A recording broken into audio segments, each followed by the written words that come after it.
आज आपको हम रेजिड्यू थ्योरम के बारे में बताएंगे। आप जैसे पिछला वीडियो लेक्चर में जो मैंने बताया था आपको रेजिड्यू क्या है और किसी भी कॉम्प्लेक्स वेरिएबल फंक्शन का रेजिड्यू कैसे निकालते हैं, वो सिंपल पोल हो तो कैसे निकालेंगे, अगर पोल ऑफ ऑर्डर m है तो उसका रेजिड्यू कैसे निकालेंगे, ये तरीका हमने आपको बता दिया था। अब आपको एक रेजिड्यू थ्योरम के बारे में बताना है जो इम्पोर्टेंट भी है और इसका एप्लीकेशन भी है बहुत सारे क्वेश्चंस करने में। There are so many definite integrals जिसमें कि आपको इसकी सहायता से रेजिड्यू थ्योरम की सहायता से आसानी से उस तरह के डेफिनेट इंटीग्रल को हम आसानी से इवेलुएट कर सकते होंगे with the help of residue theorem and contour C.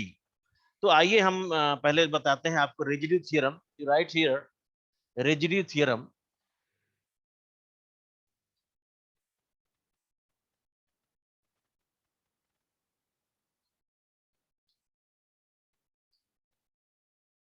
Residue theorem का स्टेटमेंट है,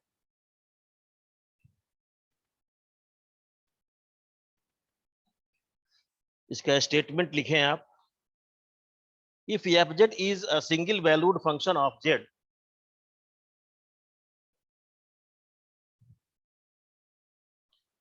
if fz be a single valued function of z,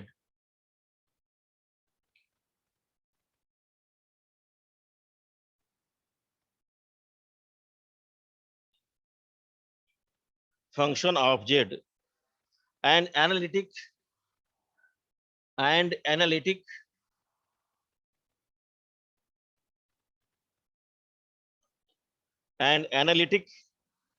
inside and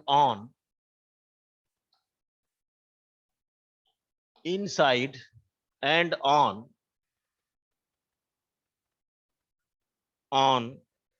a simple closed contour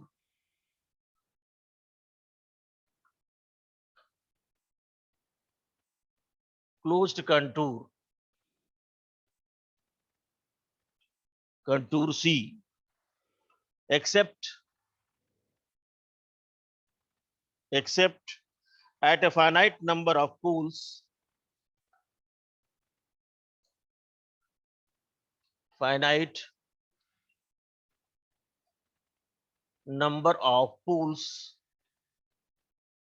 except at finite number of poles z1, z2, z3, zn, and let r1, r2, r3, rn be the residues of fz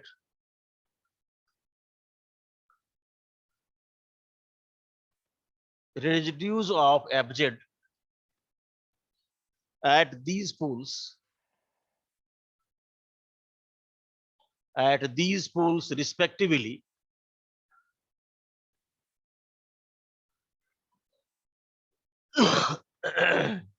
respectively, then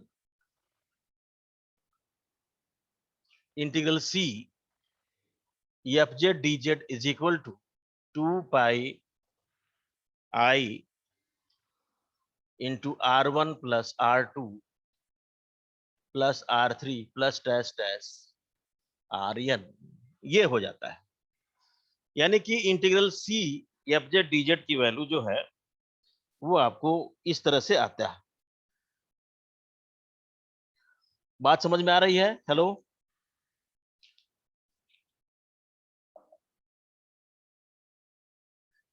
ये theorem समझ में आ गया? इस theorem के बारे में क्या बताया गया है इसको ध्यान से देखें। इस थ्योरम में ये साफ साफ बताया गया है कि अगर कोई भी फंक्शन सिंगल वैल्यूड हो और किसी भी पॉइंट उसके हर एक पॉइंट पर एनालिटिक हो सिंपल क्लोज कंटूर के अंदर, जहां पर कि कुछ पॉइंट छूट जाते हो, जैसे मान लीजिए z1, z2, z3, zn, ये सारे पॉइंट छूट जाते हो, वो पोल हो जाते हैं फंक्शन के उस कंटूर सी के अंदर, तो कहा जाता है कि अगर r1, r2, r3, rn अगर वो सारे पोल्स पर फंक्शन का रेजिड्यू हो तो integral C f z d z की वैल्यू आ जाती है 2 pi i into sum of the residues, 2 pi i into sum of the residues के बराबर होती है। अब इसका प्रूफ करना है हमको। तो proof of this theorem, sir Anjali को ऐड कर लीजिए। प्रूफ ऑफ दिस थ्योरम जो है हम अभी स्टार्ट करने जा रहे हैं। प्रूफ ऑफ दिस थ्योरम में ये है कि अगर कोई भी थ्योरम प्रूफ करना होता है तो सबसे पहला काम ये होता है कि हम लोग देखते हैं कि क्या क्या गिवन है। तो हम चलिए, सबसे पहला काम है कि एक सिंपल क्लोज कंटूर सी गिवन है। तो मान लेते हैं ये सिंपल क्लोज कंटूर सी है, ये आपका सिंपल क्लोज कंटूर सी है जो एंटी क्लॉकवाइज डायरेक्शन में डिस्क्राइब्ड है। ये आपका है सिंपल क्लोज कंटूर,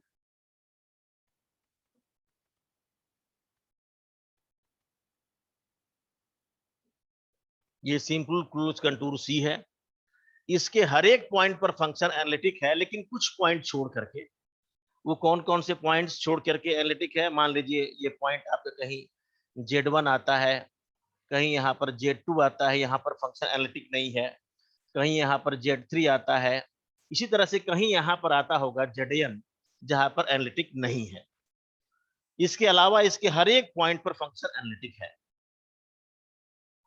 अगर मान लीजिए आपसे पूछा जाए कि अगर मान लीजिए कि अगर हर फंक्शन के हर एक पॉइंट पर एनालिटिक हो रहा है और एक पॉइंट जो जो पॉइंट्स जो छूट रहे हैं आपको, Z1 है, Z2 है, Z3 है, Zn है, इस तरह के पॉइंट जो छूट रहे हैं, तो हम ये पॉइंट अगर बड़ा होगा तो क्या बनेगा?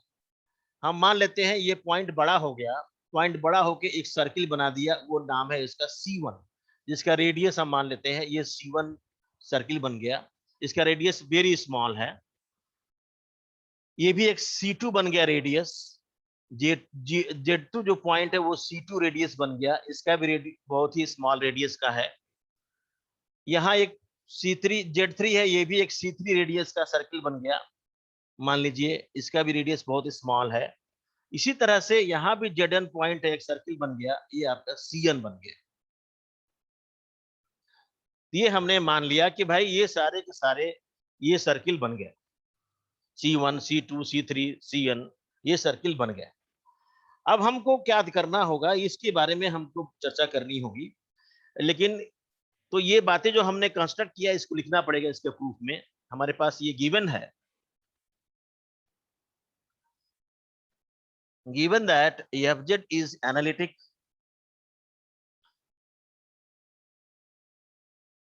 analytic inside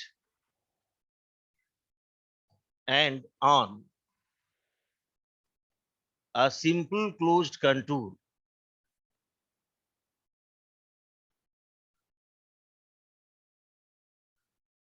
C except at a finite number of points,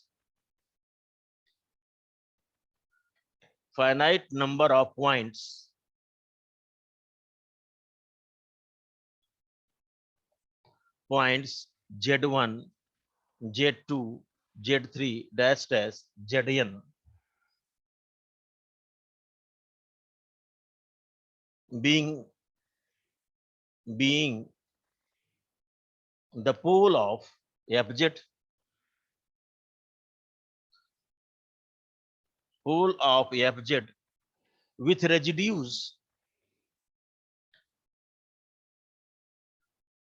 with residues R1, R2, R3 dash dash Rn respectively। ये हमको ये दिया गया है। हेलो, ये हमको ये चीजें दी गई हैं जिसको मैंने ले लिया। अब हम क्या करते हैं, हम ये मान लेते हैं ये जो पॉइंट्स हैं ये डिस्क्राइब करते हैं छोटे छोटे सर्किल्स को। Let the poles at Z1, Z2, Z3, Zn, let the poles Z1, Z2, Z3 dash dash Zn describes small circles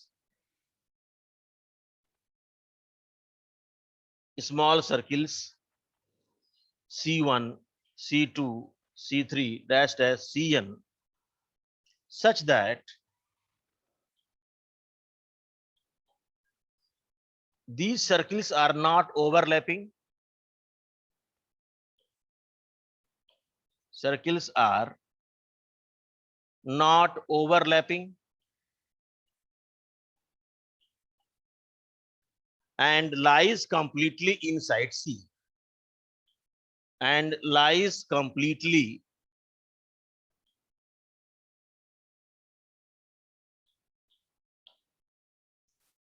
inside C. ये हमने मान लिया, ये जो है सर्किल बनाते हैं और ये कंप्लीटली इनसाइड सी के अंदर ये लाई करते हैं।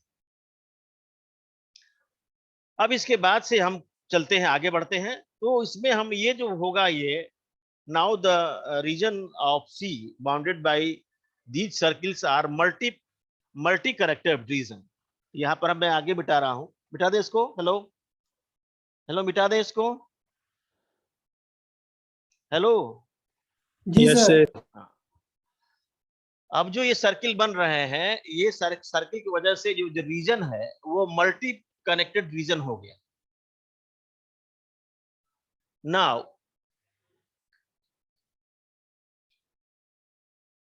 The reason bounded inside C is multi-connected region.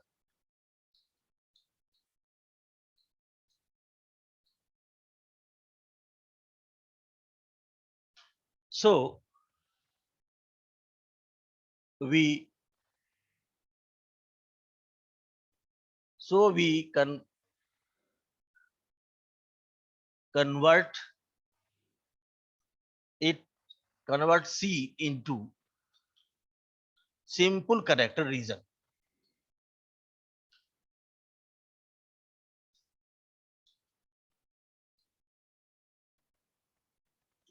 by, अब इसमें कैसे बनाएंगे हम, यहां पर ये कैसे करेंगे, यहां से यहां तक इसको मिला देंगे, फिर यहां से यहां तक मिलाएंगे, फिर इसी तरह से यहां से यहां मिलाएंगे, यहां से यहां मिलाएंगे, फिर इसी तरह से यहां से यहां मिलाएंगे। इस तरह से हम देखेंगे, यहां से यहां मिलाएंगे, फिर यहां से यहां पर चलेगा, हम यहां से यहां तक मिला के यहां पर हम आगे यहां पर एक सिंपल कनेक्टेड रीजन की बात करेंगे।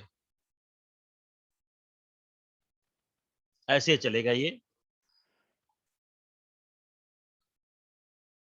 ये अपोजिट डायरेक्शन में ऐसे चलेगा।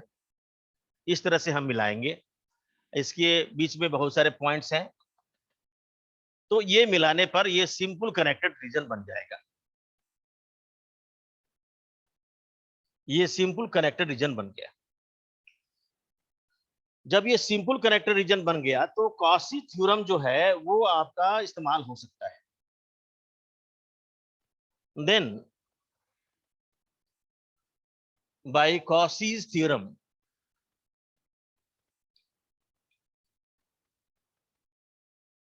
वी हैव, तो हमारे पास आएगा integral C f of z dz is equal to integral C1 f of z dz plus integral C2 f of z dz plus integral C3 f of z dz plus dash dash integral Cn f of z और dz, ये बन जाएगा। इसको equation number 1 मान लें। यहां तक clear हुआ? और फिर आगे बढ़ते हैं हम इसमें।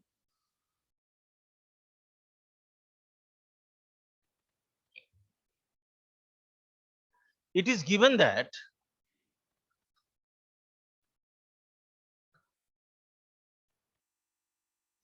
R1 is the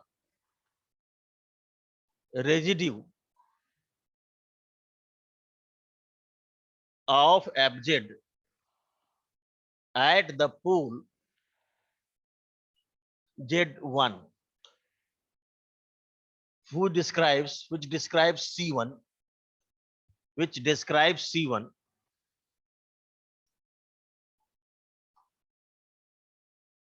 so by definition of residue,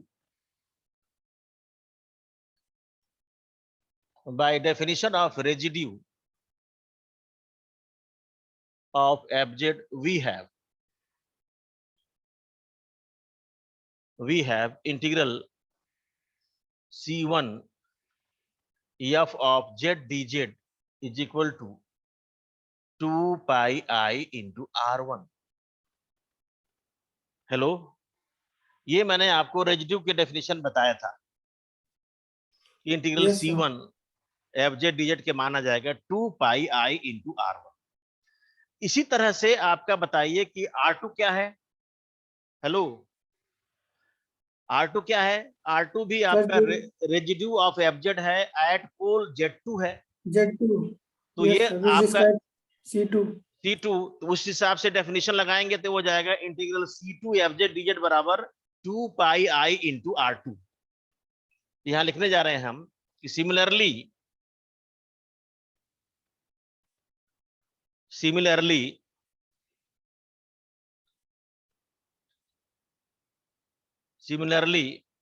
integral C2 f of Z dz is equal to 2 pi I into R2।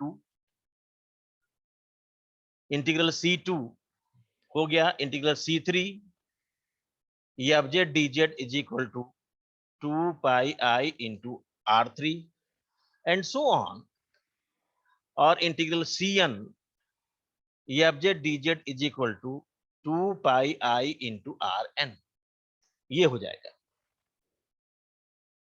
है ना। अब ये सारे रिजल्ट्स का इक्वेशन 1 में इस्तेमाल कर लिया जाए। यूजिंग दीज रिजल्ट्स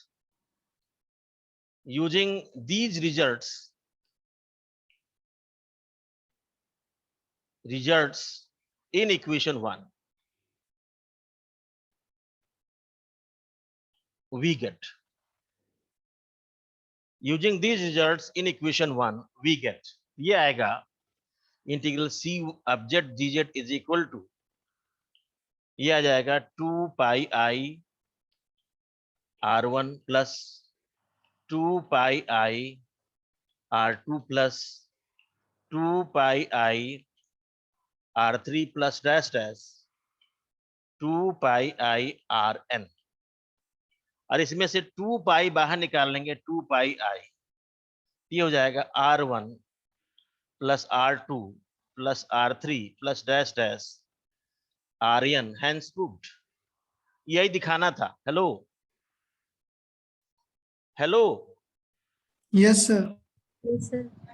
आपने ये दिखा दिया कि रेजिड्यू थ्योरम में अगर कोई भी फंक्शन एनालिटिक है किसी भी सिंपल क्लोज कंटूर C में, और उस कंटूर C के अंदर कोई फाइनाइट नंबर ऑफ पॉइंट्स ऐसे मिलते हैं जहां पर कि फंक्शन का पोल प्राप्त होता है, और ये सारे पोल्स पर रेजिड्यूज जो मिलते होंगे वो सारे रेजिड्यूज को निकाल कर रख लेंगे, तो ये बताया गया थ्योरम में कि integral C F Z D Z का मान जो होगा वो आपका आएगा 2 pi I into sum of the residues, और ये थ्योरम कहलाता है रेजिड्यू थ्योरम कहलाता है। अब मैं इस पर आधारित कुछ क्वेश्चंस देखना चाहता हूं कि सर हाँ हेलो, हाँ बोलो। जो कर्व बनाए थे बाहर उसमें एंटी क्लॉकवाइज डायरेक्शन में जा रहे थे, और जो उसके अंदर कर्व था उसमें क्लॉकवाइज डायरेक्शन में क्यों जा रहे थे? देखो, ये जो आपका ऐसे करते हैं ना हम लोग मल्टीपल कनेक्टेड रीजन के लिए, भाई कहीं से तो जाओगे, इसको कहीं से तो बाहर निकलोगे। हेलो, तो ये आप यहाँ से ये जो है एंटी क्लॉकवाइज में यहाँ से घुसे तो यहाँ पर एक आपका सर्किल आया, ये सर्किल आया, फिर यहाँ से घुसे तो एक दूसरा सर्किल आएगा, है ना। Hello, yes sir. ये दूसरा सर्किल आया, फिर यहाँ से घुसे तो ये तीसरा सर्किल आया, ऐसे ये बना, ये तीसरा सर्किल आया, इस तरह से अगर देखोगे तो ये सर्किल आके फिर ऐसे होके फिर वापस जाना पड़ेगा ना इसमें, क्योंकि आप सिंपल कनेक्टेड को मल्टीपल कनेक्टेड को सिंपल कनेक्टेड रीजन बना रहे हैं आप। तो ये ऐसे करके फिर ऐसे करके इसके अंदर आएंगे, फिर ऐसे करके जाएंगे हम ऐसे। तो इस वजह से आपको लगता होगा कि अंदर जो है आपका एंटी क्लॉक और क्लॉक दोनों ही है। तो इसमें कोई कंफ्यूजन मत रखिए, क्योंकि हम बना रहे हैं मल्टीपल कनेक्टेड रीजन को सिंपल कनेक्टेड रीजन में। समझ में आ रहा है? हेलो। Yes sir. हाँ, अब आइए इस पर आधारित कुछ क्वेश्चन देखा जाए जो आपके फायदे में है। जैसे ये है, फॉलोइंग इवेलुएट, एक क्वेश्चन लिखिए।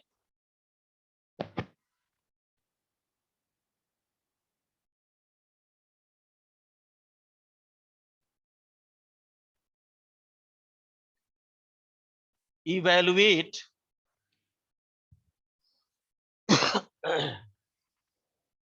the following integrals by using residue theorem. The following integrals by using residue theorem.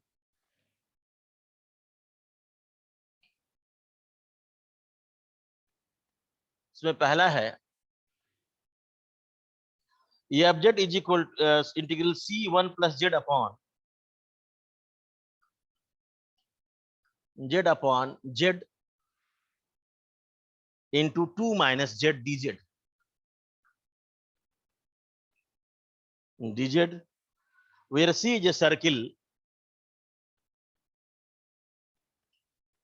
is a circle, mod of z is equal to 1. दूसरा है integral C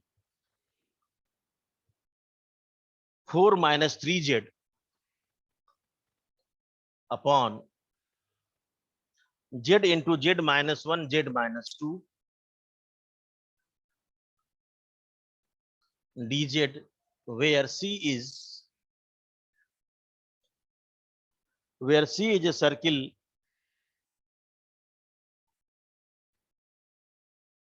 mod of z is equal to 3/2. अब ये सवाल है दो, जिसको residue theorem की सहायता से करनी है।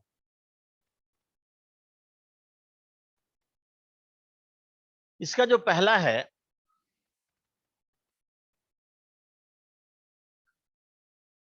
पहला में हम क्या करते हैं, मान लेते हैं late f of z is equal to 1 plus z upon 2 into 2 minus z, z into 2 minus z।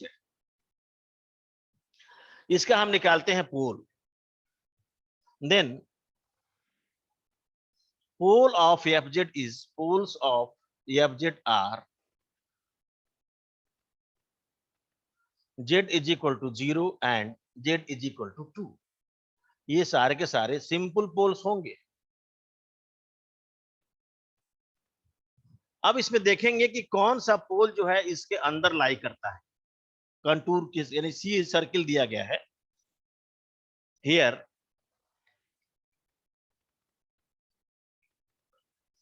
simple closed contour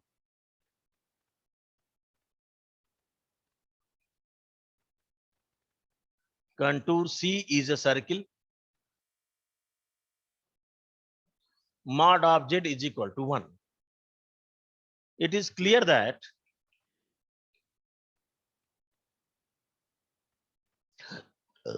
the pole z is equal to 0 lies inside C, but the pole z is equal to 2 does not lie inside C। है ना? या तो ये clear हो रहा होगा कि z बराबर 0 जो होगा वो आपका इस सर्किल के अंदर लाई करेगा, क्योंकि सर्किल का सेंटर ही होगा z बराबर 1, रेडियस 1 है। z बराबर 2 जो होगा वो सर्किल के बाहर चला जाएगा, क्योंकि वो जो है आपका सर्किल के बाहर इसलिए है क्योंकि वो z बराबर 1 यानी 1 के रेडियस के अंदर नहीं आएगा। समझ में आ रहा है? Then the residue of fz, अब हम सीधे निकाल सकते हैं the residue of fz at z is equal to 0 निकालेंगे। सिंपल पोल है, तो ये होता है आपका limit z tending to 0 z into fz, z minus 0 into fz, या ये हो जाएगा limit z tending to 0 z into fz का मतलब 1 plus z upon z into 2 minus z, z से z कैंसिल होगा, लिमिट रखेंगे तो 1 अपॉन 2 इसका रेजिड्यू मिलेगा। अब हम सीधे इस्तेमाल करेंगे रेजिड्यू थ्योरम। जो आपका ये z बराबर 2 डज नॉट एग्जिस्ट आ रहा है, इनसाइड c आ रहा है, इसको छोड़ देंगे हम। And then by using residue theorem, then by using residue theorem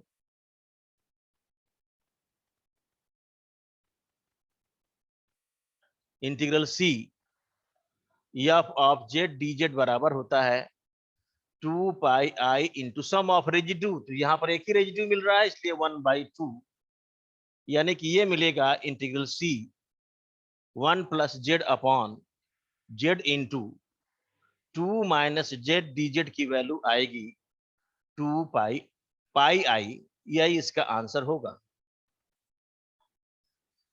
समझ में आ रहा है? हेलो,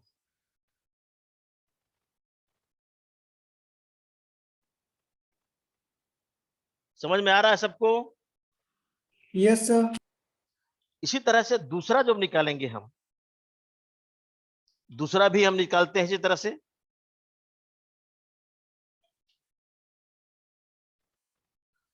मिटा दें इसको। ये दूसरा है, एफजेड इज इक्वल टू कितना है? ये आपका है 4 minus 3z upon z into z minus 1 और z minus 2। Then poles of fz is equal to z बराबर 0, z बराबर 1 एंड z बराबर आपको मिलेगा 2। यहां पर दे दिया गया है simple closed contour c is equal to, c जो है वो z इज इक्वल टू 3/2 हो गया। तो आपका क्लियर दैट द पोल्स, जो पोल्स मिलेंगे z बराबर 0 और z बराबर 1 जो है वो अंदर मिलेगा, लाइज इनसाइड c,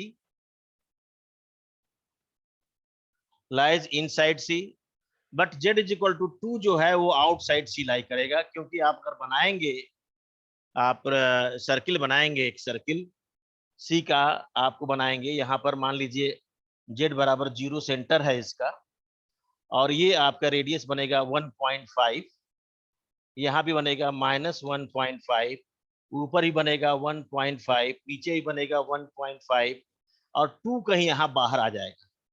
z बराबर 2 जो होगा वो इसके बाहर चला जाएगा, इस वजह से z बराबर 2 जो है does not lie inside c। अब ये जो रेजिड्यू जो मिल रहे हैं इसके अंदर, उस पर हम निकालेंगे फंक्शन का, सॉरी, जो पोल्स मिल रहे हैं उस पर निकालेंगे हम फंक्शन के रेजिड्यू।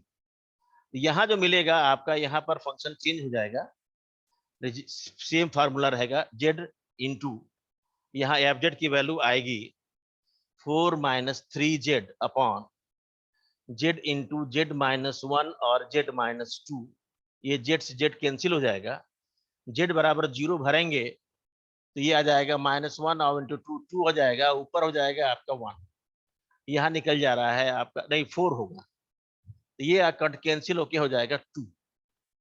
इसी तरह से हम निकालेंगे z का रेजिड्यू, z बराबर 1 पर the residue of fz at z बराबर 1 भी सिंपल पोल है, तो ये मिलेगा आपका is equal to limit z tending to 1 z minus 1 into f z. ये हो जाएगा limit z tending to 1 z minus 1 into f z करोगे तो आपका हो जाएगा 4 minus 3z upon z into z minus 1 into z minus 2। z minus 1 से z minus 1 cancel हो जाएगा, इसमें 1 रखेंगे तो ऊपर 1 आ जाएगा, नीचे आ जाएगा 1 into minus 1, that is minus 1 इसका आंसर आएगा। अब हम रेजिड्यू थ्योरम लगाएंगे। तो बाय रेजिड्यू थ्योरम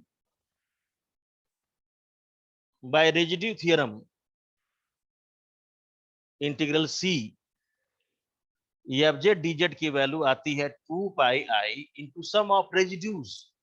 एक रेजिड्यू आया है 2, एक रेजिड्यू आया है -1, ये हो जाएगा आपका 2 पाई आई, यानी कि integral c 4 minus 3z upon z into z minus 1 Z minus 2 D z की वैल्यू आएगी 2 पाई आई, और ये इसका आंसर हो जाएगा। तो आई थिंक हमारी बात सबको समझ में आ रही है। Hello, yes sir. क्लियर है ना सबको? Yes sir. तो इस तरह से हम क्वेश्चंस को करेंगे, और इस क्वेश्चंस को करके आपको ढेर सारे इस पर आधारित क्वेश्चंस खुद ब खुद प्रैक्टिस करने पड़ेंगे कि अगर ऑब्जेक्टिव टाइप क्वेश्चन भी आ जाता है तो इसमें क्या आ जाएगा, वो इंटीग्रल दे देगा, कहेगा कि इसकी वैल्यू कितनी होगी, ऑप्शन में 4 ऑप्शन दे देगा। अब ऑप्शन में अगर ये आपको करने का तरीका आता है तो तुरंत आप करेंगे, करके उसका आंसर को टिक करेंगे तो you will get the correct answer. तो ये ऑनलाइन टेस्ट में बहुत सारे फायदे भी हैं, बहुत सारे नुकसान भी है। थोड़ा टाइम लगेगा, अगर आप एक्सपर्ट हैं और चीजों को क्वेश्चन को समझ लेते हैं आसानी से और तुरंत आप आंसर दे लेते हैं, तो फिर समझिए कि आपका ये काम आसानी से हो सकता है और एकदम आराम से आप क्वेश्चन कर सकते हैं। समझ गए?